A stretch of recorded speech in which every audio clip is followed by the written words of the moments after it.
Vamos lá, moçada? Dando continuidade aqui às nossas aulas de Química Geral, mais especificamente essa parte que envolve substâncias, fenômenos, misturas, né? Essa parte mais inicial, mais geral da Química. Então, continuando aqui, nós vamos ver aqui a diferença entre substâncias simples e substâncias compostas. Tá? Esse é um conceito também, são conceitos bem importantes para todo o estudo da Química. E é algo bem simples, né? Bem elementar. Acredito que os alunos todos já tenham estudado, né? Isso desde o nono ano do ensino fundamental, passando pelo primeiro ano. Então vamos reforçar isso aqui. Então, qual a diferença de substância simples para substância composta? Tá? Nós dizemos que uma substância é classificada como substância simples quando ela é formada por átomos de um mesmo elemento químico. Tá? Nós temos aqui, por exemplo, o gás hidrogênio, tá? Cuja fórmula dele é H2. Vejam que são dois átomos de hidrogênio, somente hidrogênio. Gás nitrogênio, somente nitrogênio. Gás oxigênio, são dois átomos do elemento oxigênio. E aí segue, temos aqui o gás cloro, temos aqui o fósforo branco, temos aqui o gás ozônio, né, são três átomos de oxigênio. Os metais, né, os metais são representados por substâncias simples, ferro, ouro, prata, cobre, zinco, níquel, etc. Tá? O enxofre, aqui são 8 átomos de enxofre, mas vejam que é o mesmo elemento químico. Tá? Os gases nobres, nós dizemos que os gases nobres também são substâncias simples monoatômicas, né? O próprio átomo de hélio, ele já representa a substância simples hélio. O gás hélio, qual é a fórmula do gás hélio? He, o próprio símbolo do elemento já representa.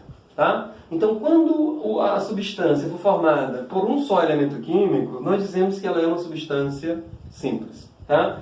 Quando a substância for formada por dois ou mais elementos químicos, aí nós estamos diante de uma substância composta. E aqui vai um aviso importante. Substância composta ou composto químico. Prestem bem atenção.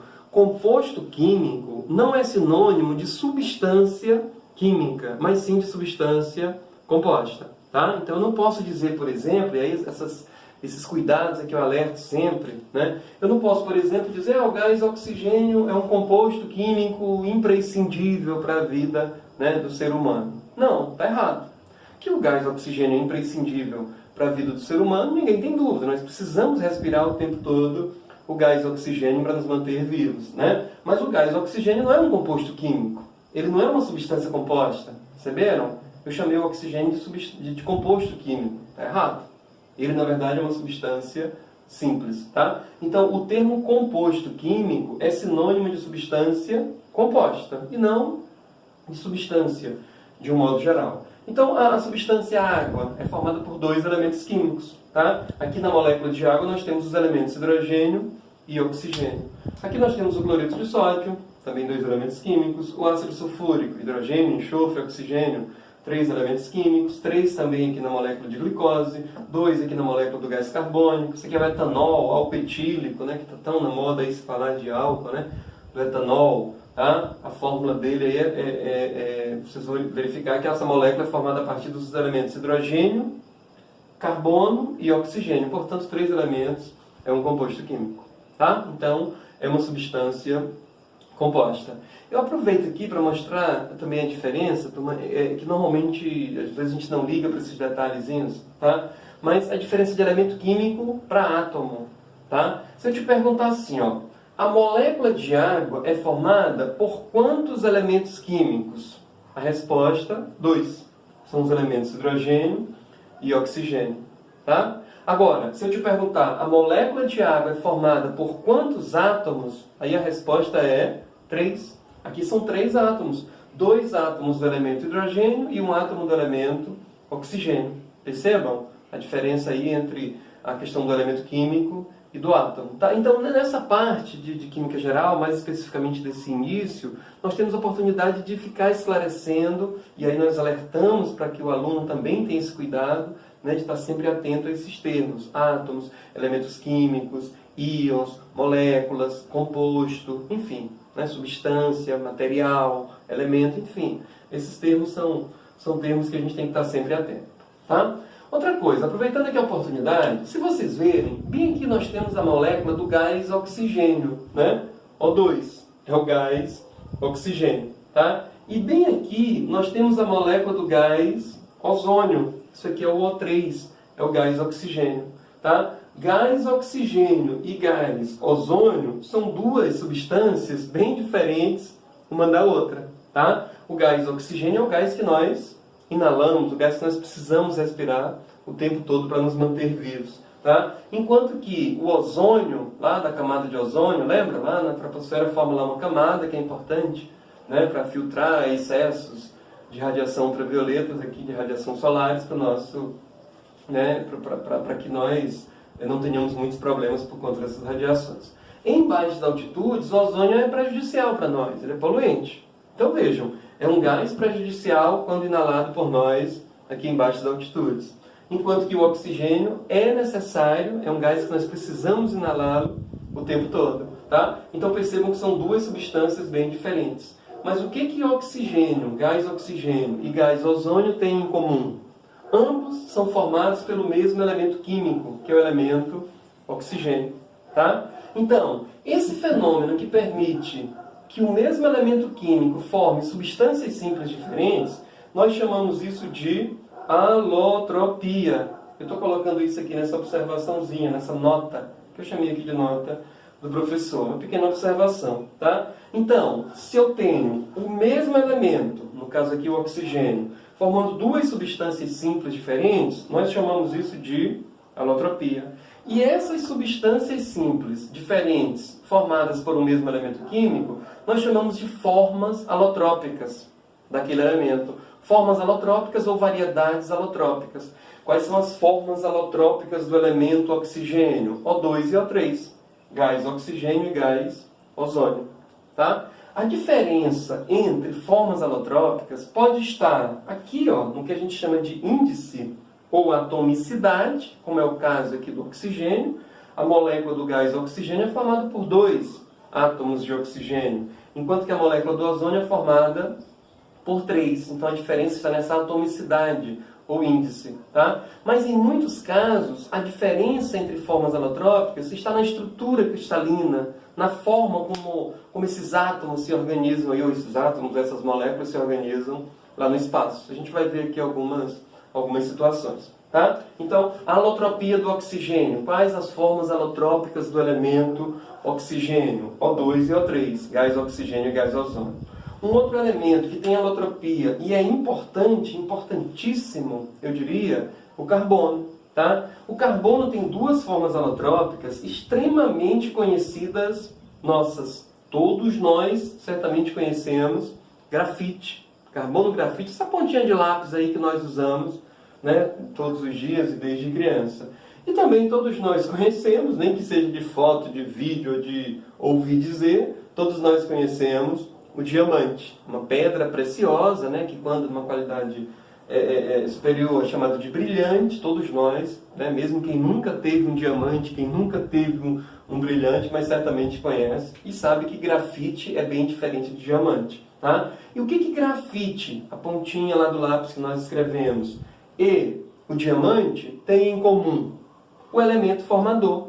Tá? Grafite é formado somente por átomos de carbono. Diamante é formado somente por átomos de carbono. Certo? Então eles são formas alotrópicas do elemento carbono. Vejam que eu escrevi aqui na frente a fórmula do carbono, do grafite, né, do carbono grafite, como sendo CN. C é o símbolo do carbono. Perfeito. Né? N é um índice indefinido, é um índice indeterminado. Quantos átomos de carbono nós temos numa molécula de grafite? Não é um valor definido. Não é um número X, um númerozinho definido. É um número genérico. N, por isso esse N.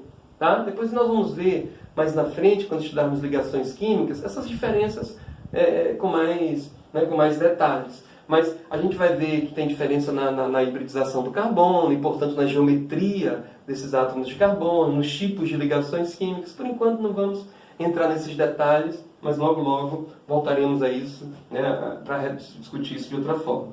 Tá? Além de grafite e diamante, que são duas formas alotrópicas muito conhecidas, nós também temos esse cabra aqui de nome bem feio, né? Que é o C60, que ganhou esse nome bem esquisitão aí, né? Buckminster Fullerene.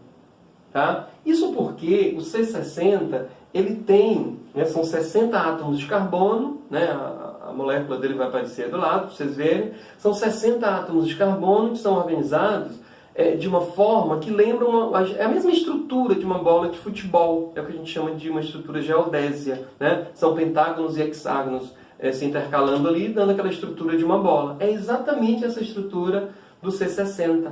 Por isso, né, muitos vestibulares do Brasil já o chamaram de buckball. E alguns autores de livros de ensino médio também têm chamado assim. Alguns já chamaram de futeboleno, pela semelhança com a bola de futebol. Tá? Já teve vestibular de universidades brasileiras que colocou esse nome no português, buckbola, bola mesmo em português.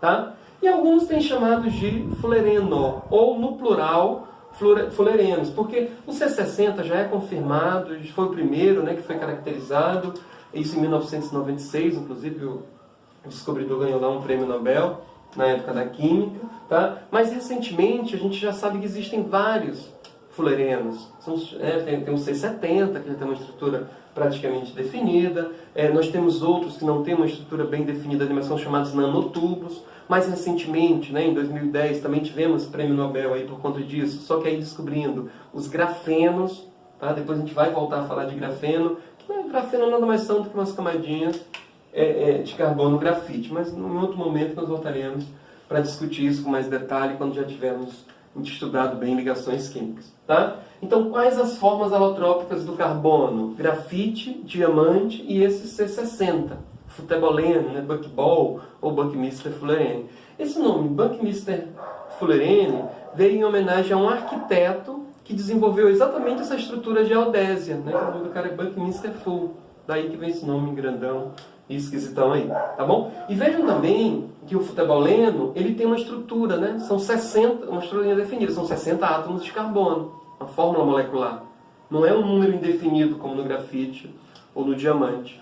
Mas aí, qual seria a diferença, então, do grafite para o diamante em termos estrutural? Nós vamos ver isso mais na frente, mas eu posso dizer, tá? No grafite, nós temos lá no carbono uma hibridização sp2, portanto, ele tem uma geometria triangular, né? Trigonal plana. Enquanto que no diamante, a hibridização do carbono é sp3, estrutura já, então, de tetraedros. Então, a estrutura, a diferença entre as formas alotrópicas está nessa estrutura cristalina, tá? Então, falando de um modo bem geral, onde que está, né, onde estão as diferenças entre formas alotrópicas? Ou na atomicidade, né, índice, aqui no caso do oxigênio, por exemplo, ou nessa estrutura cristalina, tá bom? Dois outros elementos que têm alotropia que são bem importantes, a gente sempre fala, são enxofre e fósforo. Quais as formas alotrópicas do enxofre? Nós temos o enxofre rômbico e o enxofre monoclínico.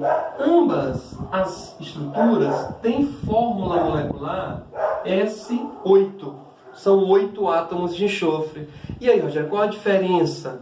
A diferença está exatamente nessa estrutura cristalina. Inclusive, rômbico e monoclínico são ortorrômbico, né, também é chamado assim, ou monoclínico, são exatamente nomes de estruturas geométricas lá da geometria. Um tem estrutura ortorrômbica, outro tem estrutura monoclínica, por isso esses nomes. Tá?